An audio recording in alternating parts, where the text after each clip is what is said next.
안녕하세요. 아내 때문에 인생이 망가진 40대 남성입니다.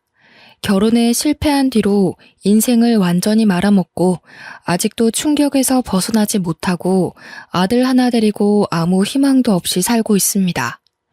아주 성공한 인생은 아니었지만 순탄하게 살아가던 제가 왜 밑바닥까지 추락하게 되었는지 들어보시면 여러분들도 기가 막히실 겁니다.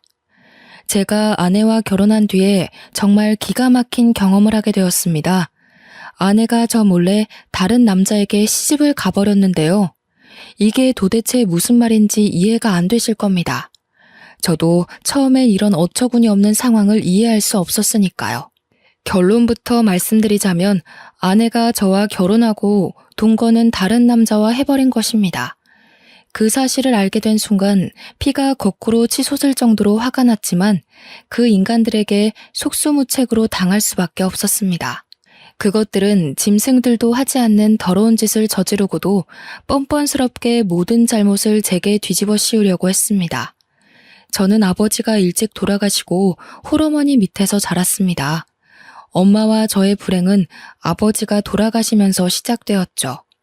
공장에서 작업 반장이었던 아버지는 새로운 기계를 설치하는 과정에서 작업자의 실수로 장비가 오작동되면서 사고로 돌아가셨습니다. 아버지가 돌아가시자 기다렸다는 듯이 고모가 할머니를 꼬드겨서 공장에서 나온 사망 위로금을 가로채버렸습니다. 그 돈은 당연히 엄마가 받아야 하는 돈이었지만 할머니는 세상 물정 모르고 착한 엄마를 속여서 고모에게 줘버렸는데요. 고모는 거기서 만족하지 않고 아버지 명의로 되어 있는 집에 눈독을 들였습니다. 고모가 할머니에게 엄마를 집에서 내보내고 자기랑 같이 살자고 유혹했거든요.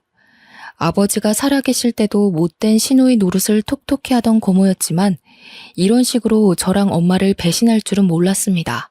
그 전부터 한겨울에 엄마와 제가 자는 방에 보일러만 끄기도 했고 일부러 세탁기를 고장내 산더미 같은 빨래를 손으로 직접 빨게 만들었습니다. 할머니는 그런 모습을 보고 동정하기는커녕 엄마가 힘들다고 울상을 지으면 나가라는 말만 하셨습니다. 그렇게 힘들면 나가야지. 굳이 왜 여기 버티고 서 있어?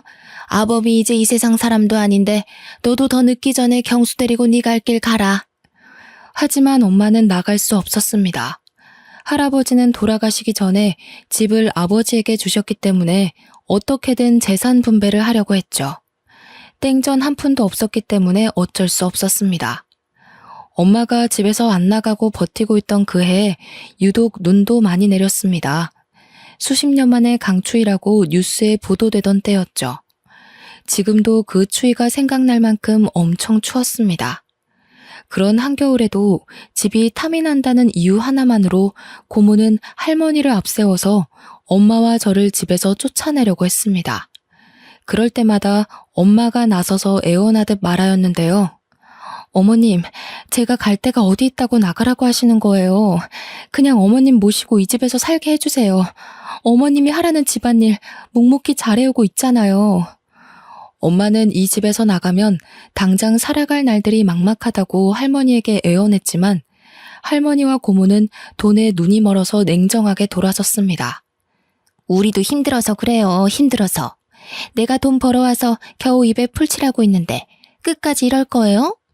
이 집에서 살고 싶으면 우리 오빠처럼 돈을 벌어오던가. 돈 벌어올게요. 이 앞에 있는 슈퍼나 식당에서 일할 테니까 제발 나가라는 말은 하지 말아주세요. 그까지 푼돈 벌어오라는 소리 아니에요. 평생 남자 안 만날 거예요?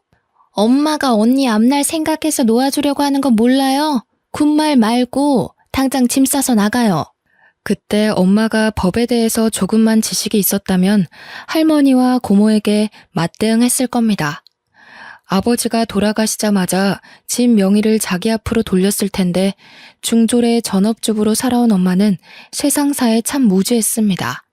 그저 할머니와 고모에게 빌면서 애원하다가 한겨울에 거리로 쫓겨나 버리고 말았죠. 당장 갈 곳이 없었던 엄마는 외할머니 집으로 갔습니다. 외갓집은 외할아버지가 몸이 불편한 탓에 형편이 좋지 않아서 다른 거처를 알아봤지만 선택의 여지가 없었습니다. 그때부터 엄마는 저를 키우기 위해 닥치는 대로 일을 하기 시작했는데요. 처음에는 친척의 소개로 아파트에서 청소일을 하시다가 도배 일을 하는 사장님의 도움으로 벽지 도배를 배우게 되었습니다. 엄마는 어린 저를 남부럽지 않게 키우려고 열심히 기술을 배우셨고 1년 뒤에 사장님과 같이 도배 일을 하게 되었죠. 2년에서 3년 차에는 인정받는 도배 기술자가 되어서 사장님께서 조금 도와줄 테니 엄마에게 독립하라는 말씀까지 해주셨습니다. 경수 엄마는 내가 보니까 이제 혼자서 일해도 되겠어. 내가 맡은 구역 떼줄 테니 독립해. 먹고 살 걱정은 없을 거야. 과부 사정은 호라비가 안다는 말처럼 없이 사는 사람들은 서로의 처지를 잘 알아주었습니다. 혼자 애를 키우는 엄마를 위해서 사장님이 자기 구역을 기꺼이 내어주고 도와주었습니다. 그렇게 엄마가 독립한 뒤에 돈을 모아서 전세로 집도 마련했고 경제적으로 어느 정도 자리를 잡게 되었죠. 그런데 제가 중학교에 들어간 5년 뒤에 할머니가 고모에게 쫓겨나서 엄마를 찾아오게 되었습니다. 할머니의 말에 따르면 고모가 몰래 집을 팔아버리고 할머니를 자기 집으로 데리고 가서 식모처럼 부렸다고 하는데요. 집을 판 돈도 나누어 주지 않고 자기 혼자서 독차지하더니 할머니가 돈 이야기를 꺼낼 때마다 고모가 화를 내면서 소리를 질렀다고 합니다. 뭐? 돈을 달라고? 엄마, 지금까지 먹여주고 재워준 것만 해도 얼만데 돈을 달라는 거야. 설마 치매라도 걸렸어? 시끄럽게 돈 타령하지 말고 밥이나 차려줘. 그제서야 할머니는 자기밖에 모르는 표독스러운 고모에게 속아서 이용당했다는 사실을 깨달았습니다. 게다가 고모부는 알코올 중독 기질이 있어서 매일 술에 취해 난동을 피워서 집안이 하루도 조용할 날이 없었을 겁니다. 고모와 고모부는 매일 서로 욕을 하면서 싸웠고 가재 도구들도 부서졌거든요. 그날도 고모가 고모부에게 얻어맞았는지 분을 참지 못하고 할머니에게 손찌검까지 했다고 합니다. 고모의 폭력이 날이 갈수록 심해져서 할머니는 그 집에서 더 있다가는 죽을 수도 있겠다는 생각이 들었다고 하죠. 그 길로 도망을 치듯이 빠져나와서 엄마를 찾아왔다고 하는데요. 저는 할머니를 내쫓았으면 했지만 할머니가 울면서 용서를 비니까 마음이 약한 엄마는 할머니를 받아주었습니다.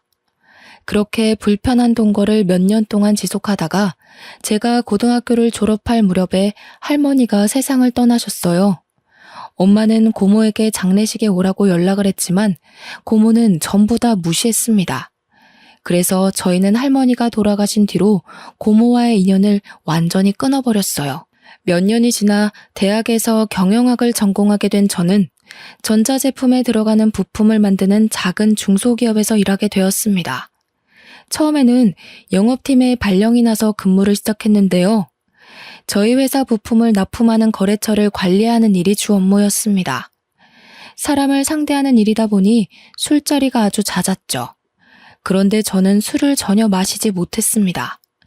소주 한 잔만 마셔도 얼굴이 벌겋게 달아올랐고 온몸에 두드러기 같은 발진이 돋아나는 특이 체질이었거든요. 그래서 영업 때문에 가져야 하는 술자리가 언제나 부담이 되었습니다.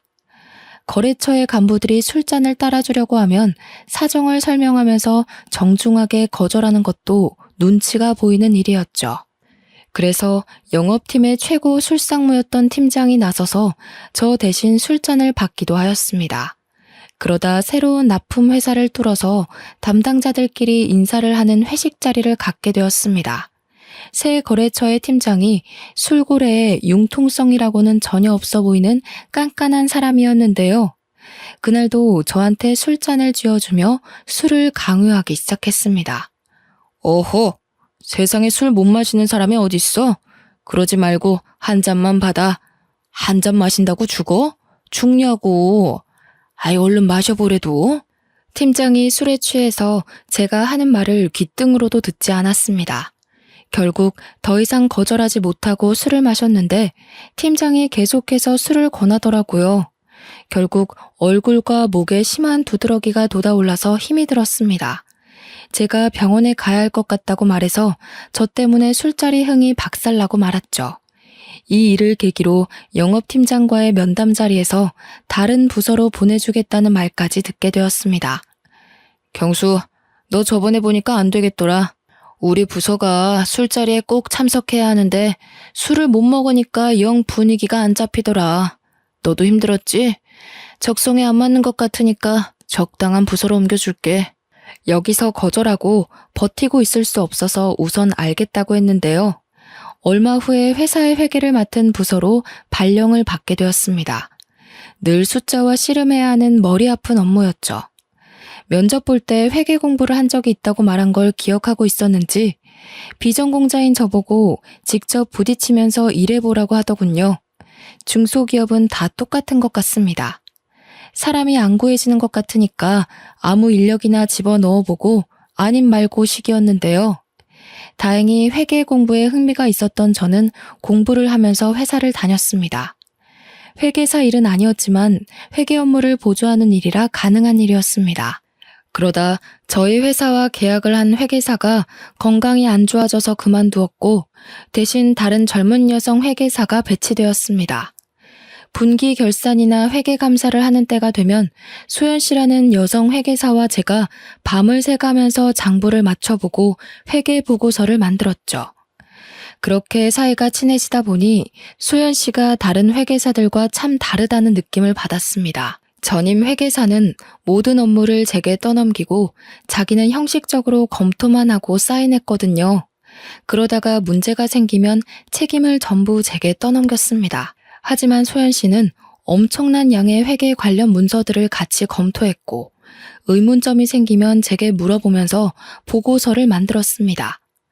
저는 저보다 좋은 대학을 나오고 똑똑하지만 한편으로 검소한 소연 씨가 마음에 들었습니다. 제가 마음의 문을 여니 소연 씨와 업무 외에 사적인 대화도 하게 되었는데요. 소연 씨에게 왜 30이 되도록 사귀는 남자가 없는지 궁금하다고 물으니까 분위기가 이상해지더라고요. 소연 씨는 사귀는 사람 없어요? 남자라면 누구나 소연 씨를 좋아할 텐데 왜 아직 싱글로 남아있는지 모르겠네. 예전에 결혼을 약속한 사람이 있었는데 사고가 있었어요. 지금은 이 세상 사람이 아니에요. 소연 씨에게는 대학 시절부터 사귀던 애인이 있었는데 사고로 세상을 떠난 것 같더군요. 대학교 1학년 때부터 같은 과 선배와 사귀면서 결혼을 약속했었다고 합니다. 그런데 결혼식 한 달을 남겨두고 등산에 갔다가 사고를 당해 허망하게 죽었다고 하네요.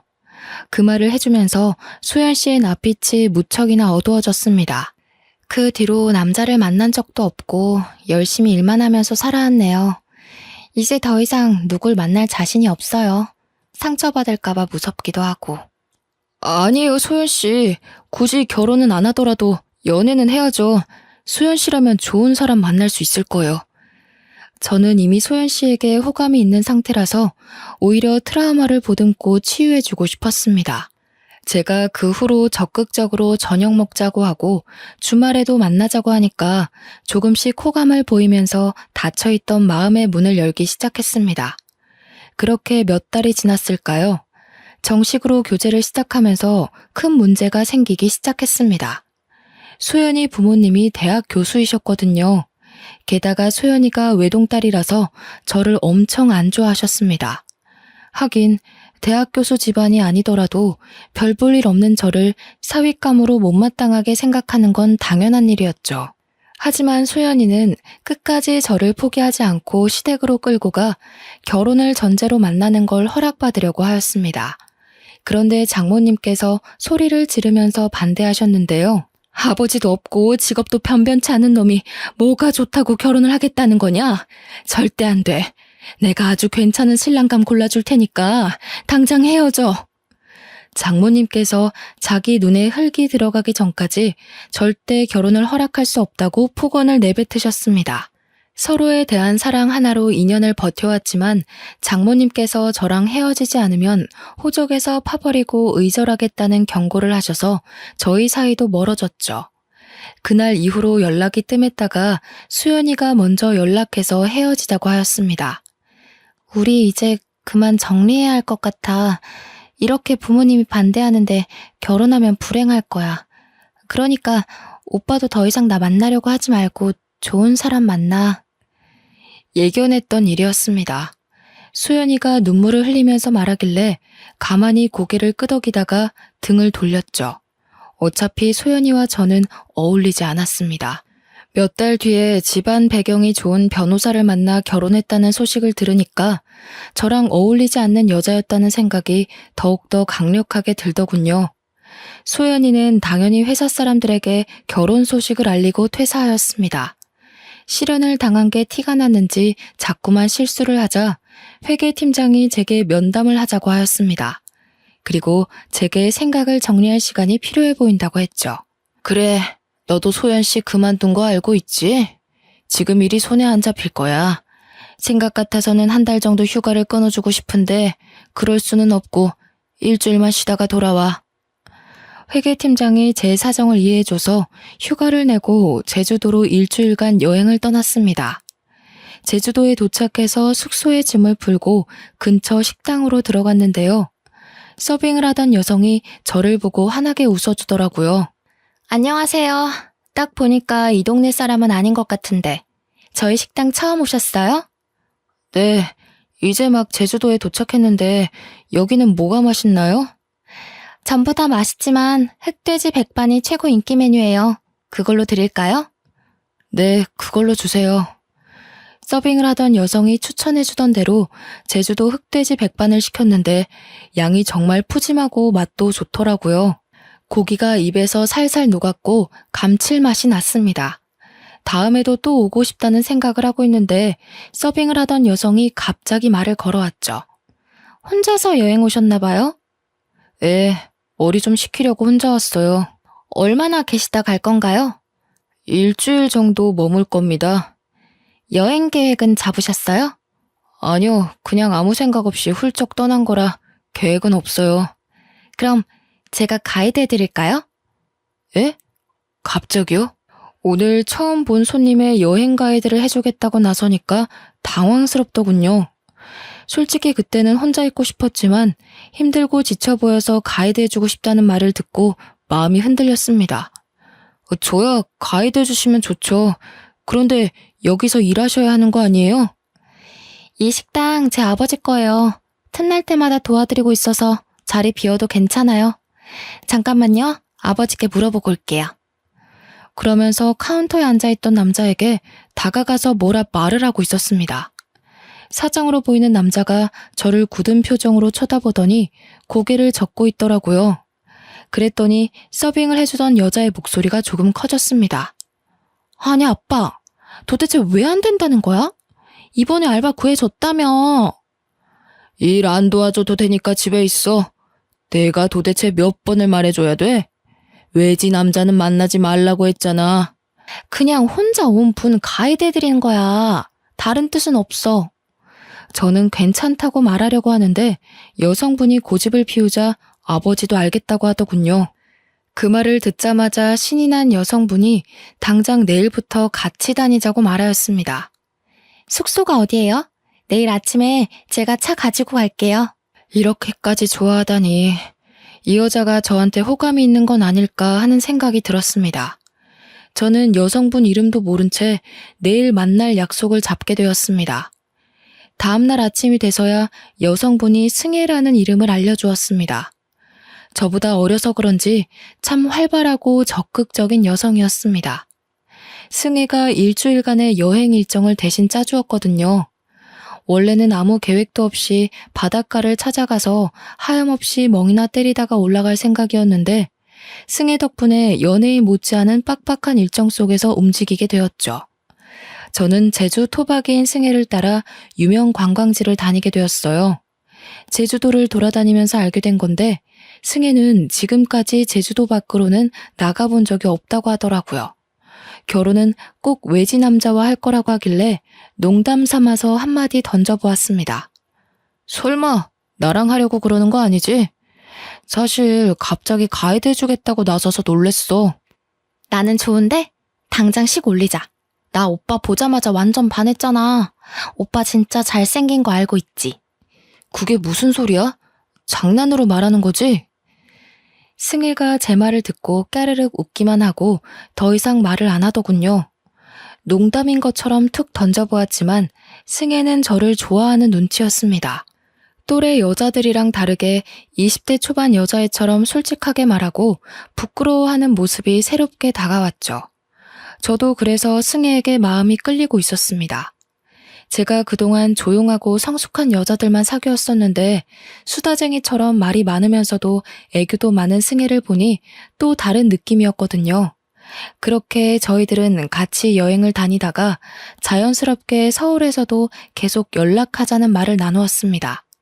고백만 안 했지 연인처럼 손도 잡고 질투도 하는 사이가 된 거죠. 오빠, 이제 경기도 올라가는 거야?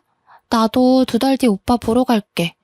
그때 나 모른 척하면 가만 안 둔다. 내가 그럴 리 있겠어. 너만 기다리고 있을게. 꼭 와야 해. 이렇게 서로 만나자는 약속을 하고 여행을 마치고 일상으로 돌아갔습니다. 2달 뒤에 진짜로 승혜가 와서 같이 서울로 나들이를 갔는데요. 내년에 30이 되는 나이인데도 승혜는 서울을 처음 와본다고 했습니다. 그래서 이번에는 제가 승혜의 여행 가이드가 되어주었죠. 승혜가 가고 싶다는 백화점에 들려서 쇼핑도 하고 놀이동산에서 즐겁게 놀다가 명동과 번화가 구경을 했습니다. 승혜가 그렇게 사흘을 머물다가 내려갔습니다. 그때부터 승혜와 저는 경기도와 제주도를 오가면서 연애를 하게 되었습니다. 지역 특성상 자주 내려가 보지는 못했지만 전화 통화를 자주 해서 애틋했죠. 한 달에 한 번 월차를 아꼈다가 주말 전날에 월차를 써서 제주도에 가서 3, 4일 정도 머물다가 오곤 했습니다.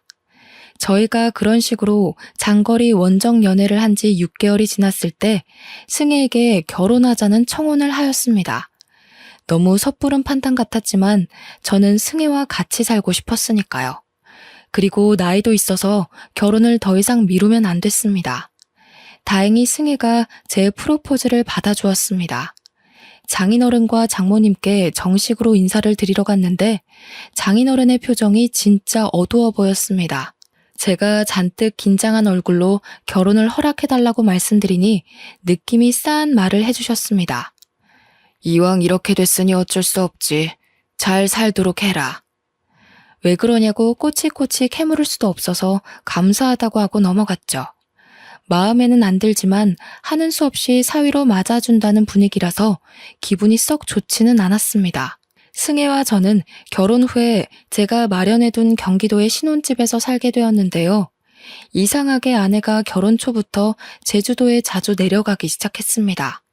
물론 처가와 친구들이 모두 제주도에 있으니 일이 있을 때마다 내려가는 건 당연한 일이었지만 아내가 한 달에 몇 번씩 제주도에 내려가니까 이상하더군요. 하지만 처가에 가지 말라고 할 수도 없어서 그냥 두었습니다. 그쯤 아이도 가졌으니 힘들어서 처가에 자주 가는 거라고 생각했죠. 그렇게 2년이 흐른 뒤에 저희 아들 돌잔치 날이 다가왔습니다. 아내가 퇴근하고 돌아온 저를 붙잡고 돌잔치를 제주도에서 하자고 하더라고요. 여보, 우리 돌잔치 제주도에서 할 거지? 아버지가 친척들 전부 모시고 우리 식당에서 하고 싶대. 그래? 마침 그때가 여름 휴가철이니까 여행 겸해서 내려가서 푹 쉬었다가 오자. 아들의 돌잔치 날을 위해 월차까지 내고 제주도로 내려갔는데요. 그날 아내의 동네 친구라는 남자를 만나게 되었습니다. 여보, 인사해. 어릴 때부터 같이 자란 동네 오빠야. 처음 뵙겠습니다. 장수철이라고 합니다. 예, 반갑습니다.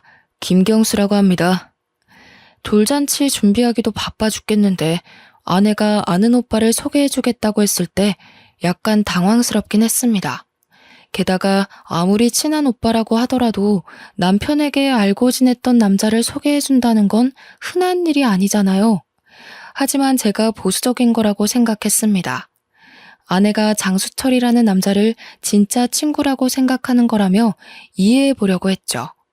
수철 씨는 민박집을 운영하고 있다며 처가까지 가지 말고 민박집에서 묵고 가라고 하였습니다. 처가 좁은 거 알고 계시지? 거기서 잠자고 하려고 눈치 보일 텐데 모처럼 오셨는데 저희 집에서 하루 묵었다 가시죠. 수철 씨가 처가의 집 크기까지 알고 있는 게 찝찝했지만 제주도에 머무는 동안 그곳에서 며칠 지내기로 하였습니다. 수철 씨는 친절하게 민박집 하나하나를 구경시켜주면서 설명해주더군요. 덕분에 관심도 없던 아내의 친한 오빠의 취미 생활까지 알게 되었습니다. 조개 껍데기가 가득 있는 방안을 보여주길래 멋지다, 근사하다는 말로 대충 대꾸해 주었죠. 무언가 봐달라는 눈치였지만 안 그래도 돌잔치 준비 때문에 지쳐있는 상태였습니다. 관심도 없는 조개 껍데기 구경할 시간이 없어서 얼른 돌잔치 장소로 넘어갔는데요. 돌잔치를 마치고 저는 회사 일 때문에 다시 경기도로 올라갔습니다. 아내는 제주도에 더 있겠다고 하더니 2주 뒤에 올라왔습니다. 그날 이후로 아내가 점점 제주도에 머무는 시간이 길어졌습니다. 여보, 다음 주에 제주도 가서 보름만 있다가 올게. 뭐? 저번에는 2주나 더 있다가 왔잖아. 왜 보름이나 있으려고 하는 거야? 엄마가 몸이 안 좋아서 식당 일 도와달라고 그러네? 아내가 식당 일을 핑계로 제주도에 가더니 보름 혹은 한 달씩 머물다가 오기 시작했습니다. 그리고 며칠 지나지 않아서 또 제주도에 갔고 2달 넘게 지내다가 오기도 했죠. 저는 장모님이 아파서 그런 거라고 생각해서 제 아들이 6살이 될 때까지 1년의 절반 이상을 제주도에서 지내게 하였습니다. 그런데 모임에서 만난 고등학교 동창이 뜻밖의 말을 꺼내놓았습니다. 내가 저번 달에 제주도로 휴가를 갔는데 재수 씨를 만났어. 땡땡 민박집에서 지내고 있더라? 재수 씨는 왜 거기서 지내고 있는 거래? 친구는 제주도 여행을 계획하고 숙소를 알아보다가 비교적 가격이 저렴한 민박집을 예약했는데 그곳에서 아내를 봤다는 겁니다. 재수 씨는 나를 못 알아보는 것 같았는데 분명히 재수 씨가 맞았어. 웬 남자랑 같이 있는 걸 봐서 아는 척은 안 했거든? 내가 둘이 무슨 사이냐고 물어보니까 재수 씨가 뭐라 한 줄 알아? 둘이 부부 사이래. 우리 와이프가 거기 있을 리가 없잖아. 네가 잘못 본 거야. 와이프가 거기서 지내더라도 왜 부부 사이라고 했겠어. 우리 와이프 얼굴 까먹은 거 아니야? 저는 친구의 말을 끝까지 믿지 않았습니다. 친구 녀석이 아내를 본 건 7년 전 결혼식장에서 본 게 전부였으니까요. 비슷한 여자를 아내로 착각했을 거라고 생각했죠. 그런데 동창 녀석이 저를 붙들고 확인해보라고 난리를 피웠습니다.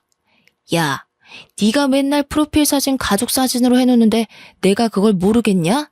내가 눈썰미 하나는 끝내주니까 한번 확인만 해봐라. 내가 걱정돼서 그래. 저는 미친 소리 하지 말라고 딱 잡아떼기는 했지만 신경이 쓰이긴 하였습니다. 아내한테 어떻게 말해야 할까 고민하는 사이 제주도에 있던 아내와 아들이 경기도로 돌아왔습니다. 그리고 혹시나 하는 마음에 짐들을 뒤져보았는데요. 제주도에서 몇 주 머물다 돌아온 아들의 주머니에서 의외의 물건을 발견해서 아내가 뭔가 감추고 있다는 확신이 들었습니다. 그래서 제가 아들에게 주머니 속에 든 조개 껍데기가 뭔지 물어보았죠. 아들, 이거 제주도에서 주워온 거야? 누가 준 건 아니고? 누가 준 건 아니고 민박집 아저씨 집에서 가지고 왔어. 민박집 아저씨? 설마 그 장수철 아저씨? 아들 녀석이 맞다고 고개를 끄덕이길래 조개 껍데기를 자세하게 들여다보았습니다. 아니나 다를까 조개 껍데기에는 아내 이름이 선명하게 새겨져 있더군요. 그때 장수철이 운영하고 있는 민박집 방안이 떠올랐습니다. 자기가 특별한 취미를 가지고 있다며 조개 껍데기를 보여주었거든요. 그때는 조개 껍데기가 너무 많고 관심도 없어서 대충 칭찬만 해주고 나온 기억이 있습니다. 그런데 이런 조개 껍데기를 떡하니 두고 저한테 구경을 시켜주었다니 아주 저를 농락한 셈이었죠. 그래서 저는 둘의 사이는 보통 사이가 아닐 거라고 생각했습니다. 저는 아들에게 제주도에서 어떻게 지내왔는지 자세하게 물어보았는데요. 아들의 입에서 충격적인 말이 나와서 지금도 잊을 수가 없습니다. 제주도 가면 항상 그 아저씨 집에서 지냈어. 나는 맨날 딴 방에서 잤고 엄마는 맨날 그 아저씨랑 자는 것 같던데? 아들의 말을 듣는 순간 하마터면 욕설을 내뱉을 뻔했습니다. 민박집을 하고 있는 그놈은 아내와 친한 오빠가 아니라 내연남이었던 거죠. 아내는 제주도에 살고 있는 내연남을 만나기 위해 거짓말을 하고 제주도에 갔던 것입니다. 그것도 아들을 데리고 장수철이 지내고 있는 민박집에서 동거를 했다는 사실을 알고 분노가 치밀어 올랐습니다. 당연히 아내에게 가서 왜 이런 짓을 저질렀냐고 따졌는데요. 아내가 처음에는 무슨 말도 안 되는 소리를 하냐며 아니라고 펄쩍 뛰었습니다. 그랬더니 아들놈이 고개를 갸웃거리며 진실을 이야기해 주더군요. 엄마, 왜 거짓말을 해? 그 아저씨 민박집 아니면 안 된다고 했잖아. 내가 할아버지 집에 가자고 해도 아저씨 집에 가서 사랑한다고 뽀뽀도 하는 거 봤어. 엄마가 나한테 아빠도 사랑하고 아저씨도 사랑한다고 해놓고 거짓말하면 안 돼. 아들의 말을 듣고 저는 화가 치밀어 올라 얼굴이 빨개졌고 아내의 얼굴에서는 핏기가 사라져가고 있었습니다. 저는 아들에게 방에 들어가 있으라고 한 다음에 아내의 뺨을 후려갈겼죠. 네가 진짜 제정신이야? 애를 데리고 다니면서 바람을 피워? 어떻게 자식이 보는 앞에서 그런 더러운 짓을 해? 네가 그러고도 인간이야? 아니, 그렇다고 뺨을 때려? 당신 미쳤어? 정우한테도 이런 식으로 알아냈지? 정우가 말할 애가 아닌데 이상하게 당신한테 다 말했더라. 설마 정우 때렸어? 너야말로 머리가 어떻게 된 거 아니니? 내가 정우를 때렸겠어? 정우가 당신 바람 피는 거 보고 정 떨어져서 나한테 털어놓은 거겠지. 우리 정우가 그럴 리 없어. 당신이 자꾸 때리니까 거짓말까지 한 거겠지. 나 정우 앞에서 떳떳해. 당신이 나한테 이럴 자격 없다고. 뭐? 그러면 상간남 소송이랑 이혼 소송 둘 다 시작해봐? 네가 그렇게 떳떳하면 판사님한테 물어보자. 누가 더 떳떳하나? 그래, 그렇게 하자. 증거도 없는데 무슨 수로 소송을 해? 당신 진짜 또라이 아니야? 또라이? 그래, 또라이가 뭔지 보여줄게. 비키라고. 당신이 잘못할 때까지, 털어놓을 때까지 다 거덜낼 거야. 제가 난동을 피우면서 집안 살림을 하나씩 부수기 시작하니까 그제서야 아내가 제 바짓가랑이를 붙잡으며 울음을 터뜨렸습니다. 여보, 잘못했어. 그만해. 그만하라고. 나도 어쩔 수가 없었어. 아버지가 반대하는 바람에.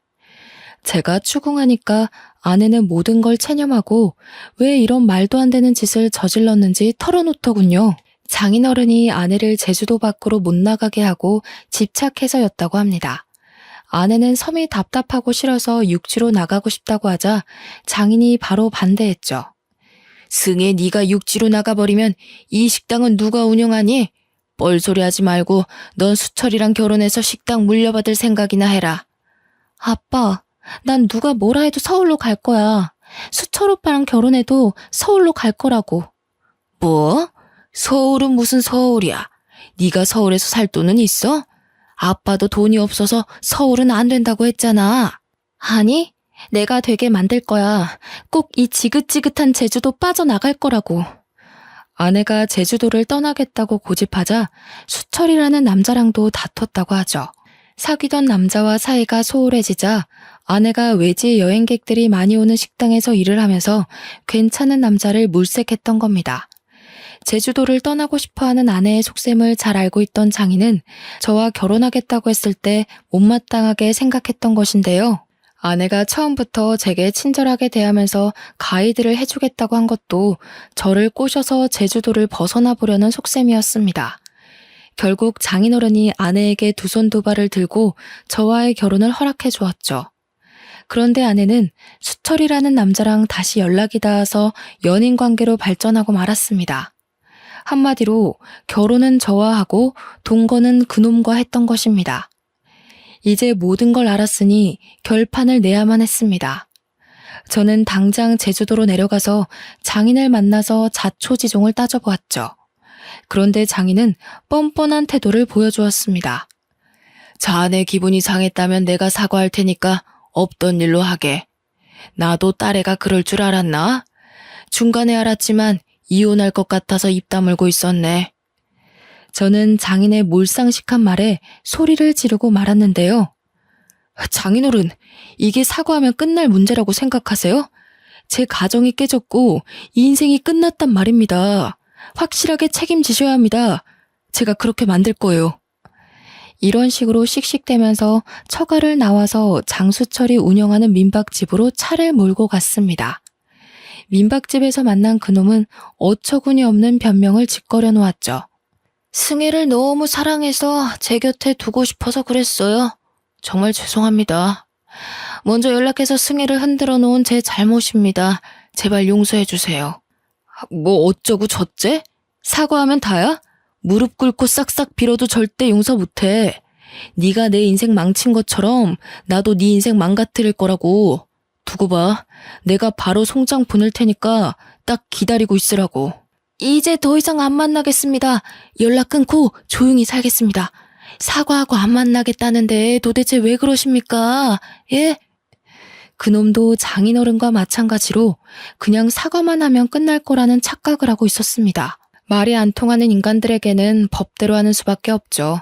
그래서 아내를 상대로 이혼 소송을 했고 그놈에게도 소송을 통해서 불륜의 책임을 물게 했습니다. 처가 쪽은 위자료와 아들의 양육비를 감당하기 위해서 전 재산인 식당을 처분해야 했고 장수철 그놈은 민박집 문을 닫았는데요. 소송을 하고 나서 혹시나 하는 마음에 아들 녀석의 친자 검사를 했습니다. 다행히 아들은 제 자식이 맞았습니다. 그러던 와중 아내에게서 기가 막히는 연락을 받기도 했죠. 여보, 당신이 하라는 대로 다 할 테니 제발 식당만은 돌려줘. 부탁이야. 이러다 우리 다 굶어 죽겠어. 소송에서 엄청난 위자료 폭탄을 맞자 아내는 울면서 식당만은 돌려달라고 애원했지만 배우자를 속이고 파렴치한 동거를 한 것이 얼마나 큰 잘못인지 확실히 알려줘야 했습니다. 아내의 부탁을 거절했는데도 아직까지 연락이 오고 있네요. 아들 녀석 때문에 차단할 수도 없고 날이 갈수록 힘이 듭니다. 여러분도 아시겠지만 불륜이란 얄팍한 핑계를 둘러댄다고 용서받을 수 있는 잘못이 아닙니다. 함께 가정을 꾸리고 살을 맞대고 살아온 배우자를 배신하고 가정을 파탄내는 건 배우자의 남은 인생을 완전히 망가뜨리는 참담한 잘못이죠. 여러분들은 제 아내처럼 실수하지 마시고 배우자의 입장에서 생각하고 판단하는 지혜로 하루하루를 살아가시길 바랍니다. 여기까지 읽어주셔서 감사합니다.